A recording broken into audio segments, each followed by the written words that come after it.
Hey, Josh here. Before we start the show, I've got a little save the date for you. Brave Little State has a big birthday coming up. We are turning 10. We've been chasing down answers to your Vermont questions for a decade, and we can't wait to celebrate this milestone with you. We're throwing a birthday bash at Four Quarters Brewing in Winooski on July 14th. Come have a drink, listen to live bluegrass from the Worm Dogs, and help us pick the question for a future episode. You can also make your own commemorative poster and get your hands on a limited edition tote bag to mark the occasion. Get more details and RSVP at bravelittlestate.org/birthday. All right, on with the show.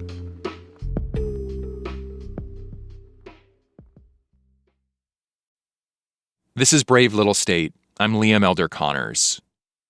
Tim Burgess woke with a start. It was about 2 a.m, and there were 4 or 5 guards in his cell at Northwest State Correctional Facility in St. Albans. They kicked my bunk. They said, "Get up. You're moving." I was just waking up, and I wasn't quite oriented to what was going on. And I said, "Well, where am I going?" They said, "Not here." Tim scrambled to gather his things, unsure what he could even bring. The guards put him on a bus, and a few hours later, he found himself in Springfield, Vermont, at another state prison. But that wasn't the end of the trip. And it wasn't until about 6 or 7 hours being in Springfield that I found out that I was going out of state. Tim didn't know where out of state he was heading. He got on another bus with other prisoners. He was shackled and handcuffed. The bus didn't stop unless the guards wanted to stop. There were people who were defecating on themselves, and there's no sleep because you're literally sitting upright, and the only sleep you get is if you fall asleep on that guy's shoulder beside you. How long was this ride? Well, we didn't have a watch, and we didn't have a clock. Tim says he marked time by watching the sun. His guess is that he was on the bus for about 6 days. 3 days to get out to Oklahoma, where some of the prisoners were dropped off, and another 3 days to his ultimate destination, Lee Adjustment Center, a private prison in Beattyville, Kentucky. Were you scared or nervous when you were in the prison in Kentucky? Petrified. First time I was able to get to a phone to call my father, I said to him, "I'm going to die here." It was a real, not that Vermont doesn't have real prisons, but this was a whole different category of real prison. Tim was sent down to Kentucky in 2006 and spent 2 years there. He's one of hundreds of Vermonters who found themselves incarcerated far from home. It's something that Vermont has done for decades and is still doing today.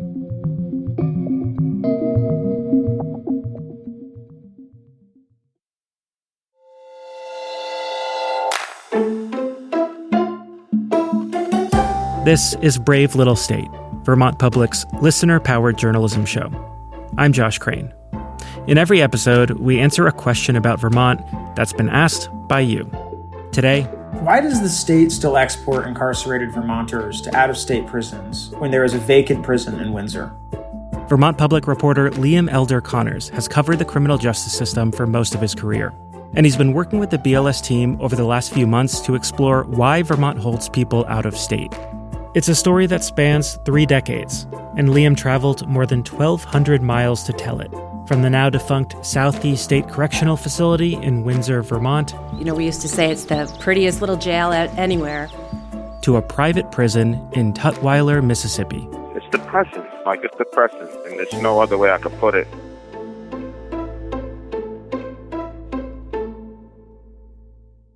Brave Little State is a proud member of the NPR Network. More from Liam right after this. Support for Brave Little State comes from Sunset Lake Cannabis, serving up sun-grown cannabis products throughout Vermont. The farmers at Sunset Lake Cannabis know cultivating a sustainable community involves supporting independent journalism. Find a retailer near you at sunsetlakecannabis.com. Cannabis use may slow reaction time. Never drive after using. Learn more at letstalkcannabisvt.com. And Horsford Gardens and Nursery, Charlotte. Local growers cultivating native trees, perennials, and flowering shrubs for your summer plantings. Botanical display gardens, planting services, and delivery available. Catalog at horsfordnursery.com. Vermont's use of out-of-state prisons isn't brand new. And in the news business, we tend to focus on quite literally what's new. So this question about why the state does this offered me a chance to step back and look at a piece of the criminal justice system that doesn't get a ton of attention. To start off this reporting, I reached out to the original question asker, Devon Kurtz. He lives in Salt Lake City, Utah now, but a few years ago when he asked this question, he was living in the Upper Valley. I used to work with the Hartford Community Restorative Justice Center over in White River Junction. And I worked with a number of people there who were coming out of the Vermont prison system, and some of them who had served especially long sentences, 10 plus years, had spent time out of state. It's not just a personal interest that drew Devon to this question. He works at a think tank doing policy research on public safety and homelessness issues. And he says it's surprising that Vermont incarcerates people out of state. But I still don't understand how a state where the number of people being sent out of state is so small, the prison population is so old and has so many health complications, and a state as progressive as Vermont, and I don't just mean politically progressive, but just in sort of a general ethos of Vermont is different. It strikes me as bizarre that they have gone the way of Idaho on this one.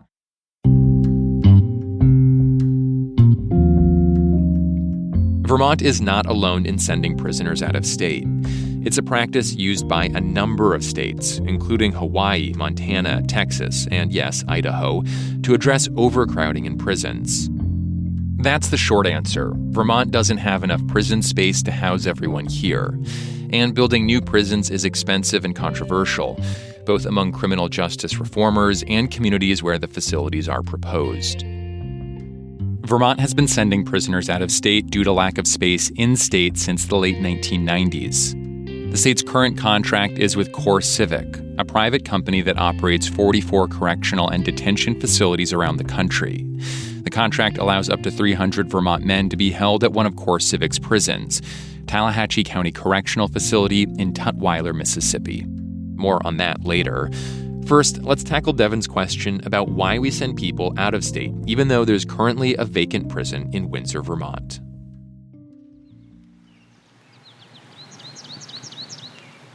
The Windsor Prison, known as Southeast State Correctional Facility, is nestled at the end of a dirt road in a kind of valley. There are steep, grassy hills lined with trees just beyond the razor wire. You can hear birds chirping almost every place you walk. Michael Cuban with Building and General Services meets me at the front gate and takes me on a tour of the prison grounds.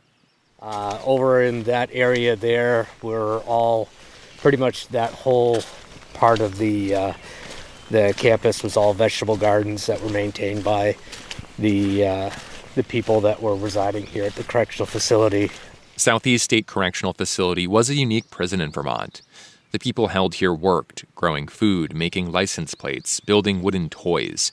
They even had to split firewood to feed the boiler that heated the prison in the winter. The prison, which could hold about 100 people, even had dairy cows and pigs at one point. There was always activity going on. People mowing, people painting, cutting wood. It definitely wasn't what you would think of when you think correctional facility. You think just people walking around and biding their time. But here, everyone was busy. Everyone had a job. We used to say it's the prettiest little jail anywhere. Kathy Estemborski with the Department of Corrections worked at the Windsor Prison for a decade. One of the things that I liked a lot about the projects was it afforded the incarcerated folks an opportunity to give back to community.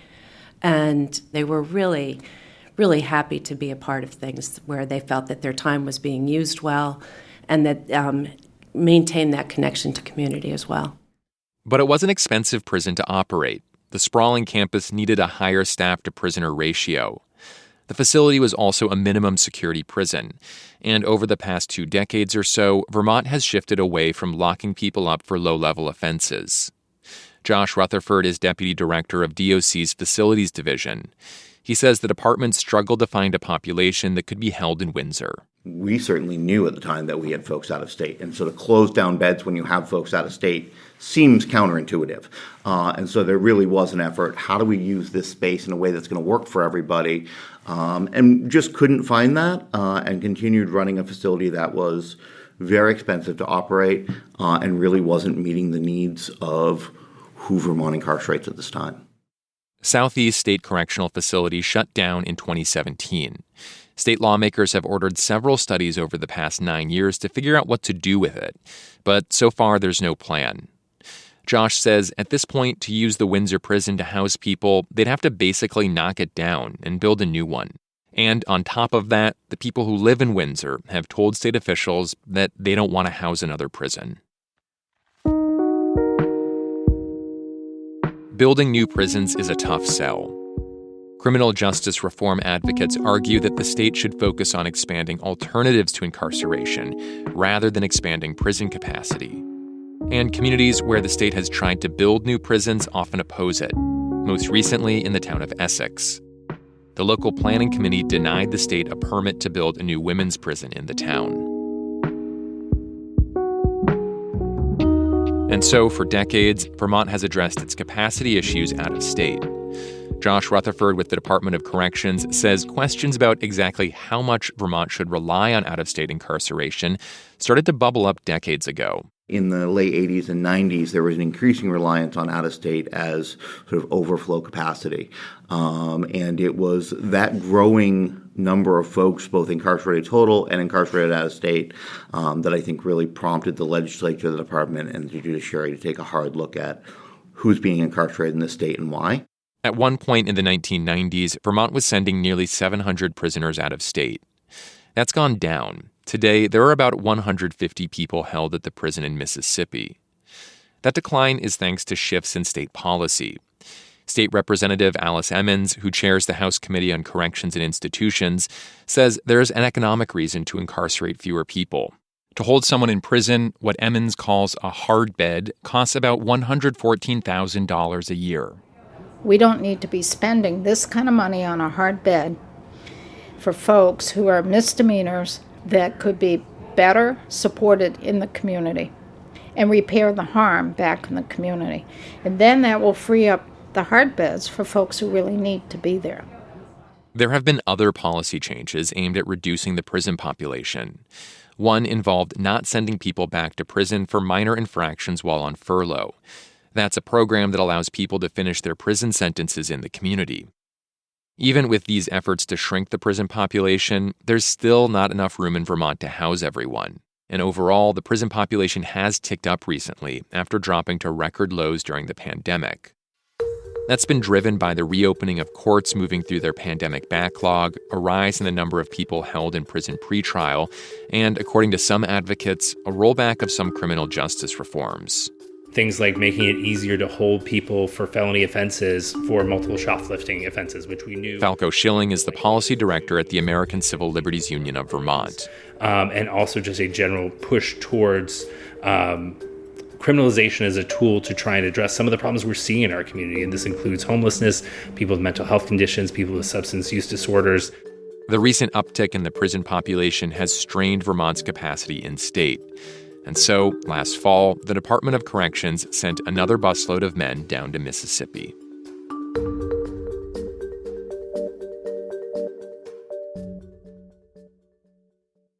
Vermont's out-of-state prisoners have been held all over the country over the past decades, including stints in Arizona, Kentucky, Michigan, and Pennsylvania. The Department of Corrections only sends men out of state if they've been convicted and sentenced. Other factors include a person's overall health. The department tries to only send healthier people away. They also look for volunteers. Josh with DOC says they can't always take people's family connections into consideration. It can be hard to take those into account too much with some of the other factors that have to drive it. And I think overall population numbers and our need to make sure that our in-state beds are not overcrowded ends up taking real precedent. But yeah, we do try and look at that, including active parenting and things like that when we're considering those decisions. Tim Burgess, who we met at the beginning, was among the men held at a private prison in Kentucky a decade ago. Tim was incarcerated for 5 years on a sexual assault conviction. He now heads a nonprofit that advocates for incarcerated people. Tim says his initial terror at being sent to Kentucky didn't last. Once he adjusted, he actually found it easier than doing time in Vermont. I got a job down there. I ran the library. So in that sense, that was really good. Tim says other Vermonters also preferred the Kentucky prison, in part because certain rules felt more relaxed than they were in Vermont prisons. It tended to be a place where people could smoke cigarettes, which was huge for the guys who were out of state. And there was much less of a presence of the guards. The guards were there, but they weren't as insistent on following the rules of the road the way they are here in Vermont. But there were drawbacks. One big one, the prison was far from Vermont. That made visiting a real challenge. Yeah, I was kind of horrified. This is Meg McCarthy. Her husband was locked up in Springfield, Vermont, before spending 2 years at a prison in Kentucky. I seem to remember him saying that his caseworker there said, "So do you have any good reason why we shouldn't send you to Kentucky?" And he said, "Well, it'd be very difficult for my family to visit me." And he says, "Yeah, that's not enough. You're going to Kentucky." Meg says she made the trip down to Kentucky a few times. She tried to keep it cheap, but each trip still cost her around $500. I would go down on Friday evening, and then all day Saturday and all day Sunday I could visit, which was a very nice thing. And then I'd fly back Sunday night. Meg's husband eventually returned to Vermont, but only after he got neck cancer. I feel like if it wasn't for the cancer, he could be in Mississippi right now. He could have spent the past 15 years or 13 years or whatever it's been out of state. Meg's husband is still incarcerated in Springfield. She says he's supposed to be released in 2 years. Vermont initially signed a contract to incarcerate men at Tallahatchie County Correctional Facility in Mississippi in 2018 and renewed it in 2023. It's not up again for renewal until 2027. Currently, there are about 150 Vermonters held down there, and it costs the state about $36,000 a year per person. That price goes up to $42,000 a year if a person gets opiate addiction treatment medicine. Still, the out-of-state cost is just a fraction of the $114,000 it costs to incarcerate someone in Vermont. But some say those savings come at a price. Meg McCarthy thinks it's immoral for the state to use a private company to hold people. Vermont is handing over responsibility to this corporation, and their concern is their bottom line and their stockholders, period. They don't care anything about those people that are incarcerated there. They're filling a contract, and they're doing it as cheaply as they can. Over the past decade, a handful of states, including California and Nevada, have passed legislation to end their reliance on private prisons, and they've stopped incarcerating people out of state. Vermont corrections officials say their preference would be to house all Vermont prisoners in-state. But since they can't, they say a contract with a private company, like CoreCivic, is the best option. Josh Rutherford with Vermont DOC says their contract with CoreCivic requires the company to follow the department's policies. The state's previous prison contract with the state of Pennsylvania didn't allow that level of oversight. It was a transfer to a state system, and so we actually legally handed over custody to another state system. And we did not have the same level of oversight, nor could we insist that they abide by our policies in the same way that we can with a private contractor. There were numerous problems when Vermonters were held in Pennsylvania, including allegations that prisoners were denied medical care and threatened and even beaten by guards. That was awful. Matt Valerio is the state's Defender General. We had lots of issues there. Violence, grievances, drugs, gang issues, all kinds of stuff. And we got out of there pretty quick. Matt's department includes the Office of Prisoners' Rights, which represents incarcerated Vermonters. That office reviews any major incidents, including deaths, that occur among Vermont's prison population. This summer, Matt is sending a team of investigators to Mississippi. 2 Vermonters held there have died this year, most recently Sean Sears. He was found unresponsive in his cell and pronounced dead after medical staff started a, quote, emergency medical response. Earlier this year in January, Titus Peters was found dead in his cell. Records obtained by Vermont Public show that he was being held in segregation at the time of his death after he assaulted someone. Matt Valerio says Titus's death in particular caught his attention. We received materials from Mississippi in April. I mean, I have concerns about why it took so long for them to get us what we needed, but that's one of the ones we're going to go down on. The Department of Corrections is also reviewing both incidents. Matt says generally his office hasn't had any other major issues with the Mississippi prison. There have been some assaults, some medical issues, but Matt says it's not too different from the problems in Vermont prisons. At this point in my reporting, there is just one thing left for me to do: make the journey to Mississippi myself. That's when we come back.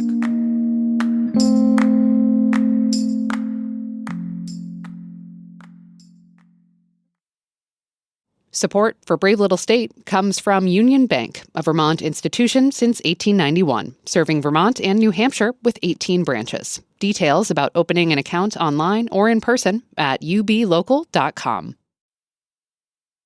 It's been more than 5 years since any Vermont journalists have gone inside Tallahatchie County Correctional Facility. I've wanted to go to see what the facility's like, to meet some of the people held there, and get a sense of what it's like for family members to make the trip.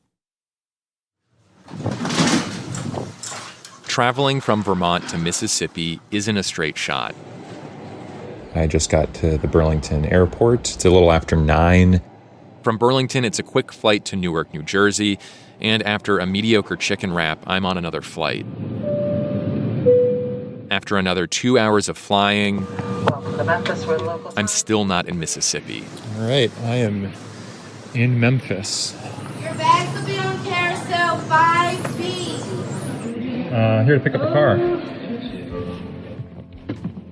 Alrighty, well, in my car, Honda Civic. It's about a 90-minute drive from Memphis to the prison. Okay, so I just crossed into Mississippi. Still got about an hour and 15 minutes of driving till I get to the prison. It's an uneventful drive, flat, mostly past fields. Tallahatchie County is remote, in the northwest region of the Mississippi Delta. It's one of the most economically distressed counties in the country, with over 30% of residents living in poverty.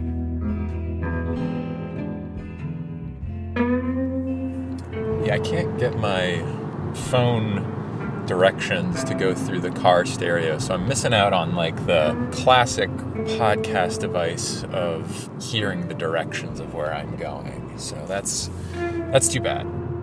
Tutwiler, the town the prison is in, is about 20 minutes south of the fabled crossroads where blues guitarist Robert Johnson supposedly sold his soul to the devil. Yep, here we are. A lot of barbed wire fences all around. I am parked, and I'm going to have to turn this off in a minute because I can't bring any electronics in with me, but I'll be back with more soon. After I turn off my recorder, I walk through the front gate and go through 2 fences before getting to the main entrance. I'm not the only person checking in this morning. I see a few people with kids waiting to pass through security, presumably to visit a family member who's in the prison. It's not just Vermonters who are held here. There's also people from Mississippi, Montana, Wyoming, and the U.S. Virgin Islands. I go through security. It's kind of like an airport. I take off my shoes, empty my pockets, and go through a scanner. I'm not allowed to bring my recorder or a phone on this tour, just a pen and notebook. On the tour, I'm accompanied by a spokesperson for CoreCivic, the prison's quality assurance manager, and a Vermont corrections staffer who's been in town for the past 3 weeks. Finally, we walk through a heavy bar door into the prison. Above it is a painted sign that says, "Security is not convenient."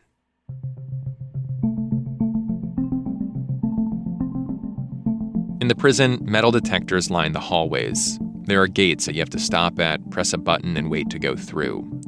We pass the library. There's a chapel whose schedule includes Catholic Mass and Native American services. In the kitchen, incarcerated men chop onions and make dinner rolls for today's lunch. Each person held here wears different colored clothes depending on what state they're from. Guys from Wyoming wear light brown. The U.S. Virgin Islands, lime green. Montana are in dark brown, and the Vermonters wear bright yellow. The 150 men from Vermont are held in their own building. On the walk there, I see a small rec yard with workout equipment and a basketball court. 6 days a week, that's the spot for the Vermont guys.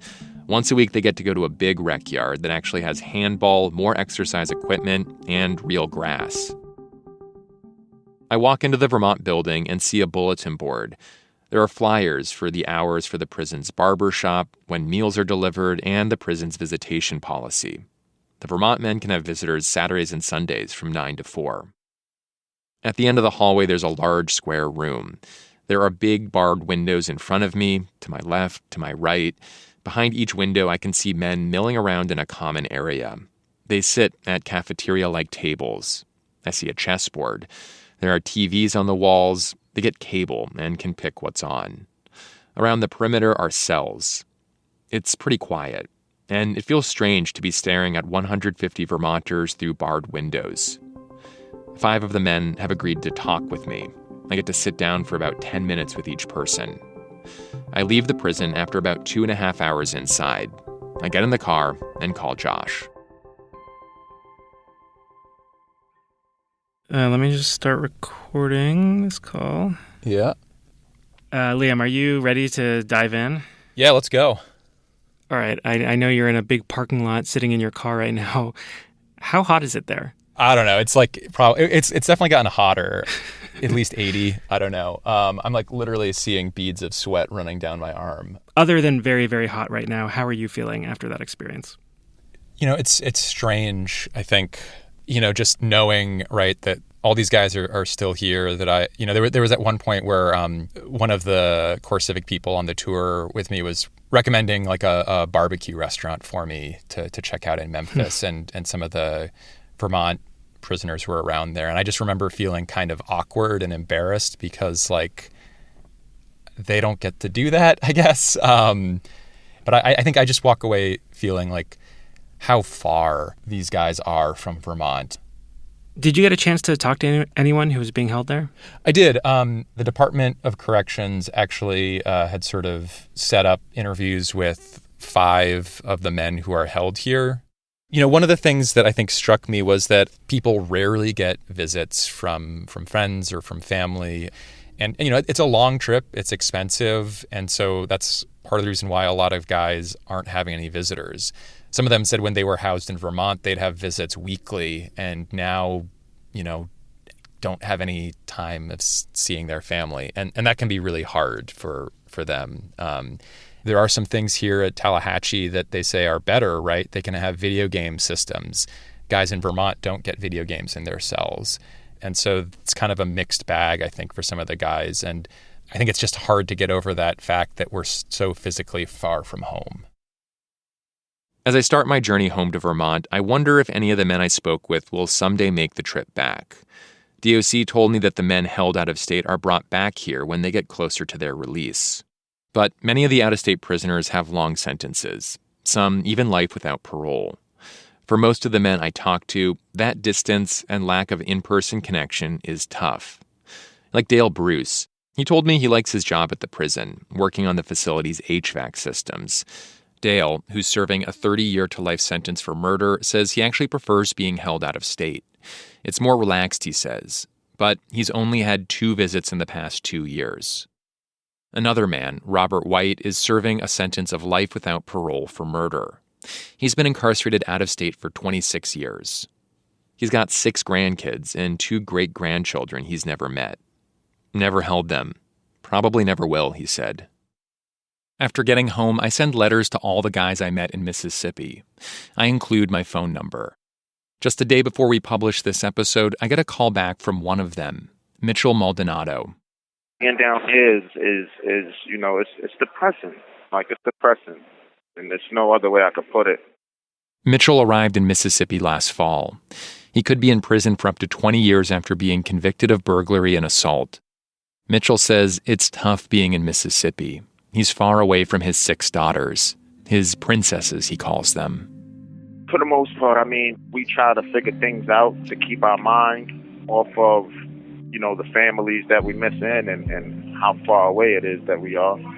And, I mean, not every day it works, but for the most part, we try to get through it,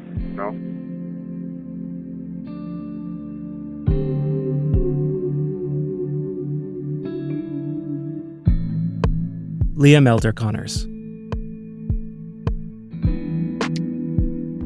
Liam's planning to stay in touch with Dale, Robert, Mitchell, and the other men he met in Mississippi.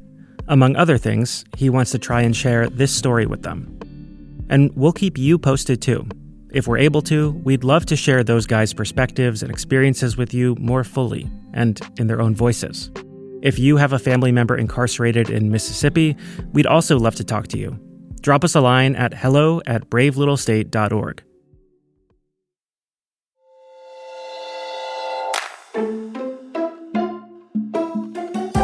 This episode was reported by Liam Elder Connors. Editing and production from Sabine Pooks, Burgess Brown, Alicia Fries, and me, Josh Crane. Angela Evansy is our executive producer. Theme music by Ty Gibbons. Other music by Blue Dot Sessions. Special thanks to Zoe McDonald, Catherine Hurley, and Tom Marsh. This episode was made possible with support from the Vermont Public Journalism Fund. We're a production of Vermont Public and a proud member of the NPR Network.